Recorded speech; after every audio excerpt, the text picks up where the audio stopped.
یہ جو T V کے پیچھے والی کھڑکی ہے ایسے لگتا ہے یہاں سے جھانک کر کوئی دیکھتا ہے. تو مجھے لگا کہ شاید صبا مجھے تنگ کر رہی ہے. صبا میری درمیان والی بہن ہے اور وہ اکثر اس کو تنگ کرتی رہتی ہے. تو مجھے لگا کہ صبا مجھے تنگ کر رہی ہے, بار بار بال کھول کر آگے آتی ہے, پھر بال کو جھٹکا دے کر پیچھے چلی جاتی ہے. برآمدے کی بھی لائٹ چل رہی تھی. تو کہتا ہے میں نے 2-4 بار اس کو کہا صبا مجھے تنگ مت کرو, میں ابو کو بتا دوں گا. تو یہ ہنسنے لگی ہے. میں ٹی وی دیکھ رہا تھا. تھوڑی ہی دیر کے بعد مجھے ایسا لگا کہ جس طرح سے میری کرسی کو 2 بار کسی نے پیچھے دھکیلا ہے. میں اٹھا ہوں, میں نے دیکھا ہے کہ کرسی پیچھے کیسے ہو سکتی ہے. میں پھر بیٹھ گیا. میں نے باہر جھانک کر دیکھا, آپ سب لوگ سو رہے تھے, مجھے نیند نہیں آ رہی تھی. میں پھر بیٹھ کر ٹی وی دیکھنے لگ گیا.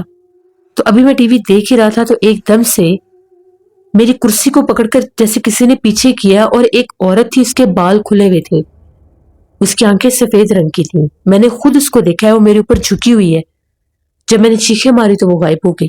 ہم نے جب یہ بات سنی ہم لوگوں کی تو جان ہی نکل گئی کہ یہ کیسے ہو گیا. ابھی تو اس گھر میں دوسرا دن ہے, دوسری رات ہے, اور یہ سب کیا ہے.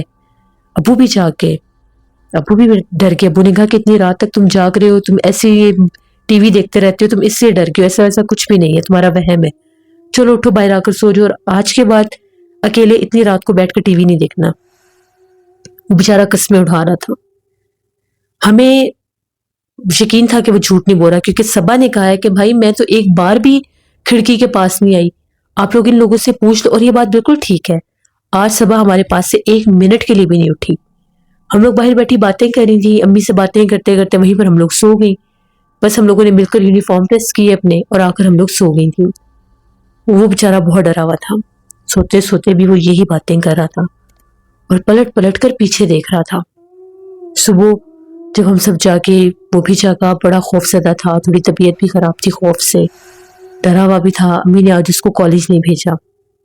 ہم لوگ کالج چلی گئی کیونکہ کچھ ہی دنوں میں چھٹیاں ہونے والی تھیں گرمیوں کی. تو بس یہی تھا کہ کچھ دن ہیں تو کالج چلے جاتے ہیں. ویسے بھی گھر میں بور ہو جاتی تھی.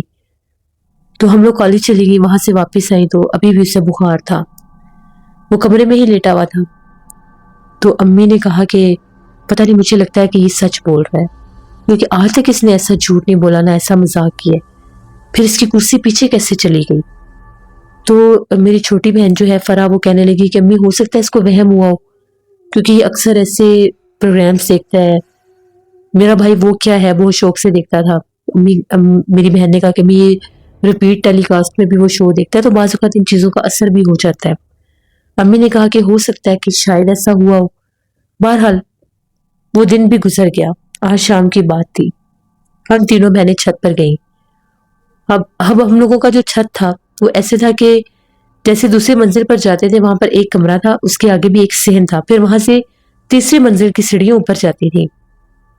اوپر والے کمرے میں ہم نے فی الحال کچھ بھی نہیں رکھا تھا, کیونکہ نیچے والا حصہ ہی ہم لوگوں کے لیے کافی تھا. ہم لوگ تینوں بہنیں اوپر گئیں, اور اوپر جا کر جیسے بڑی ٹھنڈی ہوا چل رہی تھی, آس پاس کا محلہ دیکھنے لگ گئیں. لوگ اپنے گھروں میں تھے, چھتوں میں تھے. بالکل ہم لوگوں کے گھر کا جو ساتھ والا گھر ہے, اس کا ایک گھر چھوڑ کر چھت کے اوپر بھی ایک لڑکی تھی, اس نے ہمیں جیسے دور سے ہاتھ وغیرہ ہلایا, ہم نے بھی ہلا دیا. اکثر جیسے محلے دار نہیں آتے ہیں تو ان کو لوگ ویلکم کرتے ہیں. ہنس رہی تھی وہ بھی, ہم نے بھی ہنس دیا, بس اتنا ہی تھا. ہم لوگ وہاں پر ہی چھت پر جیسے ٹہلنے لگ گئیں. چھت صاف تھا, ایک چھوٹی سی وہاں پر دیوار بنی ہوئی تھی, پتہ نہیں کس چیز کی دیوار تھی, صحن کے درمیان, چھت کے بالکل سینٹر میں. ہم لوگ اس پر بیٹھ گئیں. ہم نے کہا کہ چلو یہ بیٹھنے کے لیے بڑی اچھی جگہ ہے. ہم لوگ وہاں پر بیٹھ کر باتیں کرنے لگ گئیں. ہم تینوں بہنیں ہی ایک دوسرے کی دوست تھیں, کالج کی باتیں کرتی رہیں. میں اس وقت تھی تقریباً 2nd ایئر میں. ہاں میں 2nd ایئر میں تھی, اور باقی جو میری دونوں بہنیں وہ 1st ایئر میں تھیں. وہ ایک نے ایک کلاس جمپ کی تھی, تو وہ دونوں ایک ساتھ ہی تھیں. ابھی ہم لوگ باتیں کریے, اتنے میں مغرب ہوگی. گرمیوں میں مغرب ہو بھی جائے تو اتنا زیادہ اندھیرا نہیں ہوتا. ابھی ہم لوگ اوپر ہی تھے, ہم نے امی سے کہا تھا کہ تھوڑی دیر میں ہم لوگ نیچے آ جائیں گی. اب اندھیرا بڑھنے لگ گیا, اور ہمیں ایسا لگا کہ جس طرح سے امی ہمیں آوازیں دے رہی ہیں. ہم نے اوپر جھانک کر دیکھا تو امی جیسے نیچے صحن میں بیٹھی ہوئی تھی. ہم نے امی سے کہا کہ امی ہم لوگ آ رہے ہیں. اتنے میں جو فرا ہے, اس نے کہا کہ میں نیچے جا رہی ہوں, اور سب سے پہلے یونیفارم میں پریس کروں گی.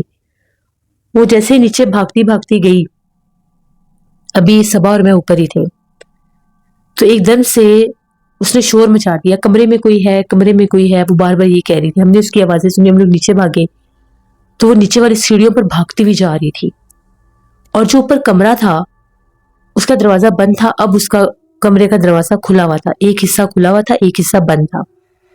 ہم لوگوں نے کمرے میں جھانک کر بھی نہیں دیکھا، ہم لوگ بھی نیچے بھاگ گئے۔ جیسے ہم لوگ نیچے گئے تو وہ بڑی خوفزدہ تھی، اس نے کہا امی اوپر کمرے میں کوئی عورت ہے۔ امی نے کہا کیا مطلب کوئی عورت ہے؟ کہتی ہے کہ جب میں سیڑھیوں سے نیچے اتری ہوں کوئی سرخ دوپٹے والی عورت تھی جو اوپر والے کمرے کے اندر گئی ہے۔ میرا یقین کرے میں جھوٹ نہیں بول رہی، میں کوئی بھائی کی بات سن کر بات نہیں کر رہی۔ ہم لوگ بھی نیچے بھاگے، ہم لوگوں کو تو ڈر لگنے لگ گیا کہ یہ کیا۔ امی کہتی ہیں کہ چلو اوپر چل کے دیکھتے ہیں۔ ہم نے کہا نہیں امی اوپر نہیں جانا، ہمیں تو ڈر لگ رہا ہے جیسے کل بھائی کے ساتھ ہوا ہے، کہ ہمارے ساتھ بھی کچھ نہ ہو جائے۔ ابھی تقریباً 8 بج کے ابو آ گئے، ابو کو ساری بات بتائی۔ ابو نے کہا کہ مجھے تو کچھ سمجھ میں نہیں آ رہی کہ یہ سب کیا ہو رہا ہے، ایسا ویسا کچھ بھی نہیں ہے، تم لوگوں نے بہت وہم بنا دیا، کچھ بھی نہیں ہے ایسا ویسا۔ امی نے کہا کہ اب اتنا تو وہم نہیں ہوتا، اب کچھ نظر آ رہا ہے تو بچے بار بار کہہ رہے ہیں۔ لیکن ابو اس بات پر بضد تھے کہ ہمارا وہم ہے۔ ہم لوگ تو بہت زیادہ ڈرے ہوئے تھے۔ ہم لوگ سارے بیٹھ کر اکٹھے ڈرامہ دیکھ رہے تھے، امی ابو باہر ہی تھے۔ ہم نے بھائی کو بھی یہ بات بتائی، بھائی بھی ڈر گیا۔ ہم نے بھائی سے کہا کہ اب ہم لوگ اوپر نہیں جائیں گے شام کے وقت۔ بھائی نے کہا میرا یقین کرو یہاں پر کچھ ہے، یہ گھر جنات والا ہے، یہ گھر ٹھیک نہیں ہے۔ اب ہم لوگوں کو بھی یقین ہو گیا، میری بہن بھی تھی، وہ بہت زیادہ ڈری ہوئی تھی۔ تقریباً 9:30 10 بجے ہم لوگ باہر آ گئے، یونیفارم پریس کیا تو ہم لوگ سارے آ کر لیٹ گئے، بھائی بھی آج آ کر لیٹ گیا۔ باتیں کرتے رہے، باتیں کرتے کرتے جیسے 11 11:30 ہو گئے، ابو بھی سو گئے، ہم لوگ بھی سو گئے۔ کہیں رات 2:30 بجے کا ٹائم تھا، ایک دم سے ہمیں ایک شور سنائی دیا، ہماری آنکھ کھل گئی۔ جب ہماری آنکھ کھلی تو ایسے تھا جیسے اوپر والے پورشن سے کوئی سیڑھیوں میں اینٹیں پھینک رہا ہے۔ اتنا شور تھا اور واضح طور پر جیسے کوئی اینٹیں سیڑھیوں میں پھینک رہا ہے۔ ابو اٹھے، ابو جانے لگے، امی نے منع کر دیا آگے نہ جائیں، پتہ نہیں کون سی مخلوق ہے، کہیں آپ پر کوئی حملہ نہ کر دے۔ ابو نے کہا کہ کوئی چور بھی تو ہو سکتا ہے۔ ابو نے کہا کہ کون ہے وہاں پر، میں ابھی پولیس کو بلاتا ہوں۔ اس وقت بھی 2 اینٹیں گری۔ ابو نے فوراً گیٹ کھولا، ابو باہر نکل گئے۔ ابو نے سامنے والوں کا دروازہ کھٹکھٹایا، آدھی رات کا ٹائم تھا، وہ لوگ بھی جاگ کے، ان لوگوں نے کہا کہ پتہ نہیں کیا ہو گیا۔ ابو نے بتایا کہ ہم لوگوں کو یہاں پر بھی 4تھا دن ہے اور ہمارے ساتھ یہ معاملات ہو رہے ہیں، اب ہمارے جیسے اوپر والے پورشن سے کوئی اینٹیں پھینک رہے ہیں، تو آپ ہمارے ساتھ آئیں، کوئی چور وغیرہ نہ ہو کیونکہ محلے داری کی بات ہے۔ اس آدمی نے کہا کہ بھائی صاحب آپ نے یہ گھر لینے سے پہلے پتہ نہیں کروایا، اس گھر میں تو اتنے جنات ہیں، اس گھر میں تو کوئی آباد ہو سکتا ہی نہیں ہے۔ اس سے پہلے جو کرایہ دار یہاں پر رہتے تھے ان کی اس گھر میں جوان موت ہوئی ہے، ان کے بیٹے کو کسی مخلوق نے 3 منزل سے دھکا دیا تھا اور وہ کہتا تھا ایک عورت ہے۔ ابو نے جب یہ بات سنی، ابو تو گھبرا گئے، اس نے کہا کہ آپ اوپر جانے کی غلطی مت کرنا، اس گھر میں کوئی چور وغیرہ نہیں ہے، اس گھر میں شدید سخت قسم کے جنات کا بسیرا ہے اور یہ گھر پورے علاقے میں مشہور ہے، آپ لوگوں نے پتہ بھی نہیں کیا اور آپ لوگوں نے یہ گھر لے لیا۔ وہ آدمی تو ڈر کے اندر چلا گیا۔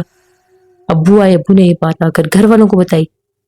اب ہم لوگ تو بہت زیادہ ڈر گئے، ہم لوگوں کا بھی اکلوتا بھائی تھا، تو ابو نے بتایا کہ یہ معاملات، امی نے کہا کہ یہ گھر، ہم نے اس گھر میں نہیں رہنا۔ وہ چیز تو اتنی سخت ہے کہ وہ موجودگی برداشت ہی نہیں کر رہی۔ پہلے اس نے اپنا آپ ظاہر کیا ہے، مغرب کے بعد بچیوں نے اوپر دیکھا اور اب اینٹوں کا پھینکنا۔ صبح جب ہم لوگ جاگے، اللہ کا نام لے کر ہم لوگ سو گیا ادھر کرسی کا احسار کر کے، صبح جب ہم لوگ جاگے سیڑھیوں میں ایک اینٹ بھی نہیں تھی، ایک پتھر بھی نہیں تھا، پتھر کا ٹکڑا بھی نہیں تھا، جبکہ رات کو ایسا تھا کوئی اینٹیں اوپر سے پھینک رہا ہے۔ بہرحال ابو نے پھر ڈیلر سے بات کی، گھر کا کہہ دیا۔ اس نے کہا کہ میں کوئی گھر دیکھتا ہوں، اب جب تک کوئی گھر نہیں ملنا تھا، مجبوری تھی، ہم نے وہیں پر رہنا تھا۔ 1-2 دن کے بعد ہمیں کالج سے چھٹیاں بھی ہوگی، ہم لوگ بھی گھر پر ہی تھے۔ دوپہر کے وقت بھی ایسا لگتا تھا جیسے چھت کے اوپر کوئی ہے، اوپر والے کمرے میں کوئی چیز گرنے کی آواز آ جانا، دروازہ خود بخود بند ہو جانا، خود بخود کھل جانا، کیونکہ اکثر بارش اور آندھی آتی تھی تو دروازہ بجنے کی آواز نہیں آتی تھی۔ ہم نے تو اوپر کچھ سامان رکھا ہی نہیں تھا، اس لیے ہم لوگ اوپر جاتے ہی نہیں تھے کہ ہمیں کوئی ٹینشن ہوتی کہ دروازہ کھلا ہوا ہے۔ پھر تقریباً 4-5 دن گزر گئے، کوئی بھی گھر کا پتہ نہیں چل رہا تھا۔ ابو نے 2-3 ڈیلرز کو کہہ دیا۔ اس دوران بھی ہمیں وہاں پر کسی کی موجودگی کا احساس ہوتا تھا۔ جیسے ہی مغرب ہوتی تھی گھر میں واقعات ہونا شروع ہو جاتے تھے۔ واضح طور پر ایسے لگتا تھا کہ ہم لوگ اگر باہر صحن میں ہیں تو اندر کمروں میں کوئی ہے۔ کبھی چارپائی کی سیٹ لینا، کبھی جیسے الماری کو کھول دینا، بند کر دینا۔ ہم لوگوں نے اب بند کی ہوتی تھی اپنی الماری، اندر جاتے تھے تو آدھی الماری کھلی ہونا۔ چیئر جو تھی، بھائی اکثر ٹی وی کے پاس چیئر رکھ کے بیٹھتا تھا، صبح جب جاگتے تھے تو وہ چیئر جو ہے اس کا رخ الٹا ہوتا تھا۔ یہ چیزیں بہت عام تھی۔ پھر ایک رات جو ہے میں نے بھی اس مخلوق کو دیکھا۔ میں نے ایسے دیکھا، تقریباً 12:30 بجے کا ٹائم تھا، ہم لوگ سو جاتے ہیں، تقریباً 12 بجے تک ہم لوگ سو جاتے تھے۔ تو مجھے واش روم جانا تھا۔ میں نے سوچا کہ رات کو تو مجھے ڈر لگے گا، میں اکیلی کیسے جاؤں گی۔ میں اٹھی، میں فوراً سے واش روم گئی، کیونکہ ابھی بھائی بھی جاگ رہا تھا اور میری سسٹرز بھی جاگ رہی تھی۔ سامنے واش روم تھا صحن میں۔ میں واش روم گئی، جیسے میں واش روم سے باہر آئی تو میں کیا دیکھتی ہوں کہ جو میری بہن ہے فرح، وہ جیسے کچن میں کھڑی ہو کر کچھ پکا رہی ہے۔ میں نے واضح طور پر اسے دیکھا، وہ کچن میں کھڑی ہو کر کچھ پکا رہی تھی۔ کچن کی لائٹ بھی جل رہی تھی۔ تو ایک دم سے میں باہر نکلی تو میں نے کہا یہ فرح کیا بنا رہی ہے؟ تو آہستہ آہستہ باتیں کرتے تھے، ابو پاس سوئے ہوتے تھے، کولر کی آواز ہوتی تھی، اس سے زیادہ آواز گونجتی نہیں تھی۔ اتنے میں سعدیہ کہتی ہے کیا ہو گیا تمہیں؟ فرح تو سوئی بھی ہے، یہ دیکھو۔ اسی وقت میری جب کچن پر نظر پڑی تو لائٹ آف ہو گئی۔ میں نے اپنی بہن کے روپ میں سے دیکھا، پلک چپکتے وہ غائب ہو گئی۔ تو میں نے اسے بتایا کہ میں ابھی واش روم سے نکلی ہوں تو سامنے کچن میں نے دیکھا فرح چولہے کے پاس کھڑی ہو کر جیسے کچھ بنا رہی ہے، اس طرف کمر ہے اس کی۔ ہم لوگ اتنا ڈر گئے ہم لوگوں نے فوراً جیسے وہ چادریں لے کر سوتے تھے، چہرے کے اوپر چادر کر لی اور ہم لوگ سو گئے۔ بہت معاملات تھے اس گھر میں۔ وہ چیز رات کو بہت ظاہر ہوتی تھی، جس مخلوق کا بھی بسیرا تھا ہمیں تو وہاں پر ایک عورت ہی نظر آتی تھی۔ ہمیں وہاں پر کوئی بچہ، کوئی بوڑھا، کوئی مرد کوئی نظر نہیں آیا۔ میرے بھائی کو بھی عورت نظر آئی تھی، میری بہن کو بھی، اور مجھے بھی عورت ہی نظر آئی تھی۔ الحمدللہ تقریباً 10-15 دن کے اندر اندر ہمیں گھر مل گیا۔ پھر ہم لوگوں نے وہ گھر چھوڑ دیا۔ ہم لوگ جب رات کو سوتے تھے، میرے ابو مولوی صاحب سے پوچھ کر آئے تھے تو مولوی صاحب نے کہا تھا کہ 11 دفعہ درود ابراہیمی، چاروں کل 4 بار اور 7 بار آیت الکرسی پڑھ کر حصار اپنے اوپر کرنا ہے۔ وہ مخلوق آپ لوگوں کے نزدیک بھی نہیں آ سکے گی۔ اور اللہ کا شکر ہے کہ ہم لوگ صحن میں سوئے ہوتے تھے، ہمارے قریب آ کر اس نے تنگ نہیں کیا۔ ہاں، جو اکیلا ہوتا تھا اس کو وہ ضرور اپنا آپ ظاہر کرتی تھی۔ جیسے کہ نیچے والے حصے پر 4 کمرے تھے، ان میں سے ایک کمرہ ایسا تھا جہاں پر اکیلے سو نہیں چل سکتے، اور وہ کمرہ تھا جہاں پر ہم لوگوں کی وہ الماری تھی جس کو اکثر وہ کھول دیتی تھی۔ وہاں پر بھی ہم لوگوں نے ایک سنگل بیڈ بچھایا ہوا تھا، تو کبھی کبھار صبا کو عادت تھی وہ جا کر دوپہر میں ادھر سو جایا کرتی تھی، کہتی تھی تم لوگ شور بڑا مچاتے ہو۔ تو ایک بار ایسی جب وہ سونے کے لیے گئی تو وہ کہتی ہے کہ مجھے واضح طور پر لگا کہ جیسے میری ٹانگوں سے پکڑ کر مجھے کسی نے بیڈ سے نیچے کھینچنے کی کوشش کی ہے، اور میری چیخیں نہیں نکل رہی تھیں، میں چلا رہی تھی، میں تم لوگوں کو بلا رہی تھی، کمرے میں فل اندھیرا تھا۔ پتہ نہیں کیسے اس نے مجھے چھوڑا، میری جان چھوٹی اور میں باہر بھاگی۔ شکر ہے پھر اس کمرے میں ہم لوگ بالکل بھی نہیں سوتے تھے۔ الماری کے ساتھ تو وہ خاص طور پر چھیڑ چھاڑ کرتی تھی۔ لاک بھی الماری کو لگاتے تھے، اندر جاتے تھے تو الماری کا وہ ایک حصہ کھلا ہوا ہوتا تھا۔ پھر جب ہم لوگوں نے وہ گھر چھوڑا اس کے بعد کبھی بھی الماری کا وہ حصہ نہیں کھلا، کبھی بھی وہ اس کو کسی نے نہیں چھیڑا۔ پتہ نہیں وہ گھر کیسا تھا، اتنا آسیب زدہ خوفناک گھر تھا۔ وہاں پر ایک پرسرار مخلوق کا عورت کے روپ میں بسیرا تھا وہاں پر۔ پتہ نہیں وہ چڑیل تھی یا جو بھی تھی، ہمیں تو نہیں پتا، کیونکہ ہم نے سنا ہے کہ اکثر عورت کے روپ میں جس گھر میں مخلوقات ہوتی ہیں وہ چڑیل ہی ہوتی ہے۔ تو یہ ہماری ایک کہانی تھی۔ بہت شکریہ سعدیہ آپ کا۔ جس سے یہ بات ٹھیک ہے، جو پرانے مکان ہوتے ہیں وہاں پر بہت سے جنات کا بسیرا ہوتا ہے۔ ایک تو لوگ ان کو بناتے بہت قدیم عرصوں سے بناتے ہیں، پھر وہاں پر جیسے درخت ہوتے ہیں ان کو کاٹ دیتے ہیں، اکثر درختوں سے یہ مخلوقات آتی ہیں۔ پھر اس کے بعد جیسے وہاں پر لوگ آتے ہیں، کبھی ان کے ساتھ معاملات ہوتے ہیں، وہ چھوڑ کر چلے جاتے ہیں، پھر بڑے بڑے عرصہ وہ گھر خالی بھی رہتے ہیں، کیونکہ وہاں پر کوئی آباد تو ہو سکتا ہی نہیں ہے۔ اس وجہ سے بھی وہ گھر جو ہے وہ زیادہ آسیب زدہ ہو جاتے ہیں، کیونکہ وہاں پر کسی صاحب علم کو لایا ہی نہیں جاتا ان گھروں میں سے ان مخلوقات کو نکالنے کے لیے۔ پھر ان کے بسیرے اور بھی پکے ہو جاتے ہیں۔ اللہ سے رحم مانگنا چاہیے، جب بھی کوئی گھر لے تو اس کی پوری چھان بین کیا کرے اور پھر وہ گھر لیا کرے۔ اللہ آپ سب کو، ہم سب کو